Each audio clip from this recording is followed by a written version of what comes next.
बहुत समय पहले की बात है। राजगृह नामक नगर में भगवान गौतम बुद्ध अपने शिष्यों के साथ विहार कर रहे थे। सुबह का समय था।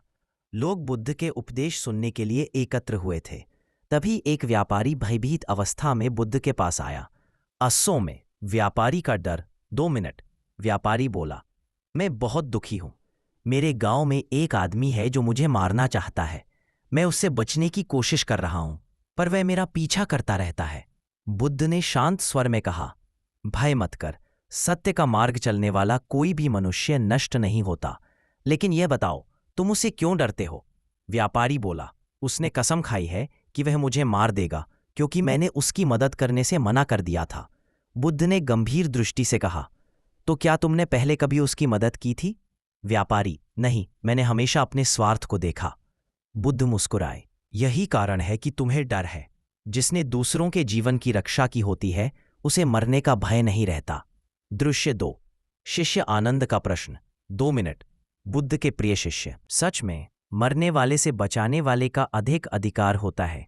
बुद्ध ने कहा, हाँ आनंद, जैसे माता अपने पुत्र की रक्षा करती है, वैसे ही जो दूसरों की रक्षा करता है वह संसार में सबसे बड़ा धर्मी होता है। मरना तो शरीर का अंत है, लेकिन बचाना आत्मा का पुण्य है। दृश्य 3। नदी किनारे की घटना। 3 मिनट। उसी समय बुद्ध अपने शिष्यों के साथ नगर के बाहर जा रहे थे। रास्ते में एक नदी पड़ी। वहां कुछ लोग शोर मचा रहे थे, बचाओ बचाओ। एक छोटा बालक नदी में गिर गया था और पानी का तेज बहाव उसे बहाले जा रहा था। बुद्ध ने अपने एक शिष्य से कहा, भंते नागसेन, जाओ और उस बालक को बचाओ। नागसेन तुरंत नदी में कूद गए और पूरी शक्ति से बालक को खींच लाए। लोगों ने कहा, धन्य है ये भिक्षु, इन्होंने एक जीवन बचा लिया। दृश्य 4। बुद्ध का उपदेश। 3 मिनट। बुद्ध ने उस बालक को देखकर कहा, यह बालक अब जीवित रहेगा, क्योंकि इसे मरने से बचाने वाले का अधिकार प्राप्त हुआ है। जो किसी को मृत्यु से बचाता है, वही वास्तव में जीवन का स्वामी बन जाता है। फिर बुद्ध ने सभा की ओर देखते हुए, दूसरे के प्राण बचाने लगे तो इस धरती पर भय, द्वेष और हिंसा का नाम भी न रहे। दृश्य 5। व्यापारी का परिवर्तन। 3 मिनट।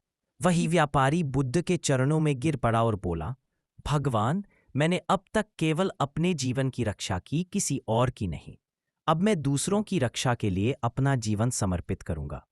बुद्ध ने कहा, याद रखो, जो मरने वाले को बचाता है वह अपने जीवन का सबसे बड़ा पुण्य अर्जित करता है। जो केवल अपने प्राणों से प्रेम करता है वह भय में जीता है, और जो सबके प्राणों से प्रेम करता है वह निडर होकर जीता है। दृश्य 6। बुद्ध का अंतिम संदेश। 3 मिनट। बुद्ध ने शांत स्वर में कहा, जैसे दीपक अपनी लौ से अंधकार मिटा देता है, वैसे ही दया का एक कार्य अनगिनत पापों को नष्ट कर देता है। इसलिए जब भी अवसर मिले, किसी को मरने से, दुख से या भय से बचाना, यही सबसे बड़ा धर्म है। दृश्य 7। निष्कर्ष। 2 मिनट। व्यापारी ने उसी दिन से प्रतिज्ञा की, वह दूसरों की रक्षा करेगा, भूखों को भोजन देगा और हिंसा से दूर रहेगा। कई वर्षों बाद जब वह स्वयं मृत्यु बल्कि शांति थी, लोगों ने कहा, ये वही व्यक्ति है जिसने बुद्ध की वाणी सुनकर जीवन बदल दिया था। बल्कि नैतिक शिक्षा। 1 मिनट।